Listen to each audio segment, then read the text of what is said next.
Operation Sindoor തുടരുമെന്ന് കേന്ദ്ര ആഭ്യന്തരമന്ത്രി അമിത്ഷാ. ഭീകരതയ്ക്കെതിരായ പോരാട്ടത്തിൽ വിട്ടുവീഴ്ചയില്ലെന്നും അദ്ദേഹം പറഞ്ഞു.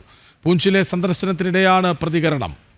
വിവരങ്ങളുമായി ഗൗതം അനന്തനാരായണനൊപ്പം ചേരുന്നു. ഗൗതം, നിലപാടിൽ നിന്ന് ഒരു തരി പിന്നോട്ടില്ലെന്ന് പ്രധാനമന്ത്രിയും പ്രതിരോധ മന്ത്രിയും ആഭ്യന്തരമന്ത്രിയും ഒക്കെ ആവർത്തിക്കുന്നു, അല്ലേ? കൃഷ്ണജി, പൂഞ്ചിൽ ഈ പാകിസ്ഥാന്റെ രൂക്ഷമായ ഷെല്ലാക്രമണത്തിൽ തകർന്ന പ്രദേശങ്ങളിൽ ഇന്ന് ആഭ്യന്തരമന്ത്രി അമിത്ഷാ സന്ദർശിച്ചു. അതിനുശേഷം ഒരു സമ്മേളനത്തിൽ സംസാരിക്കുന്ന ഘട്ടത്തിലാണ് അതിർത്തിയിൽ നിന്നുകൊണ്ട് തന്നെ പാകിസ്ഥാന് ശക്തമായ താക്കീത് നൽകിയത്.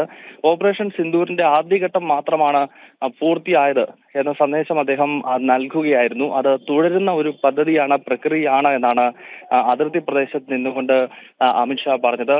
ഏത് തരത്തിലുള്ള പ്രകോപനം ഉണ്ടായാലും അതിൽ ശക്തമായ തിരിച്ചടി ഭാരതത്തിന്റെ ഭാഗത്ത് നിന്നുണ്ടാകും എന്ന് അദ്ദേഹം പറഞ്ഞു. മാത്രമല്ല, ഇത്തരം ആക്രമണങ്ങൾ ശത്രു രാജ്യത്തിന്റെ ഭാഗത്ത് നിന്നും ഭാരതം പ്രതീക്ഷിച്ചിട്ടുണ്ടെന്നും അതിനാലാണ് കഴിഞ്ഞ ഏതാണ്ട് 8-9 വർഷത്തിനിടയിൽ 10,000-നടുത്ത് ബങ്കറുകൾ അതിർത്തിയിൽ സ്ഥാപിച്ചെന്നും ഇത്തരം നിരവധി ബങ്കറുകളുടെ നിർമ്മാണ പ്രവർത്തനങ്ങൾ ഇപ്പോഴും നടക്കുന്നുണ്ടെന്നും ആഭ്യന്തരമന്ത്രി അമിത്ഷാ വ്യക്തമാക്കി. അപ്പോൾ ആഭ്യന്തര സുരക്ഷയിലും അതോടൊപ്പം തന്നെ രാഷ്ട്ര സുരക്ഷയുമായി ബന്ധപ്പെട്ട മറ്റു വിഷയങ്ങളിലും ഒരു വിട്ടുവീഴ്ചയും ഉണ്ടാകില്ല എന്ന സന്ദേശമാണ് ഇന്നിപ്പോൾ ആഭ്യന്തരമന്ത്രി അമിത്ഷാ നൽകിയത്. അദ്ദേഹം 2 ദിവസത്തെ സന്ദർശനത്തിനായാണ് ജമ്മു കാശ്മീരിലെത്തിയത്. ഇന്നലെ രാത്രി ജമ്മുവിലെത്തിയ അദ്ദേഹം അർദ്ധരാത്രിയിൽ ഒരു ഉന്നതതല യോഗം വിളിച്ചിരുന്നു. ലഫ്റ്റനന്റ് ഗവർണർ മനോജ് സിൻഹ ഉൾപ്പെടെയുള്ളവർ ഈ യോഗത്തിൽ പങ്കെടുത്തു.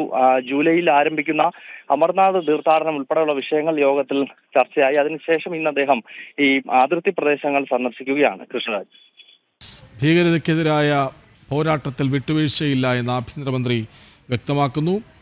വിവരങ്ങൾ നൽകുകയായിരുന്നു ഗൗതം അനന്തനാരായണൻ.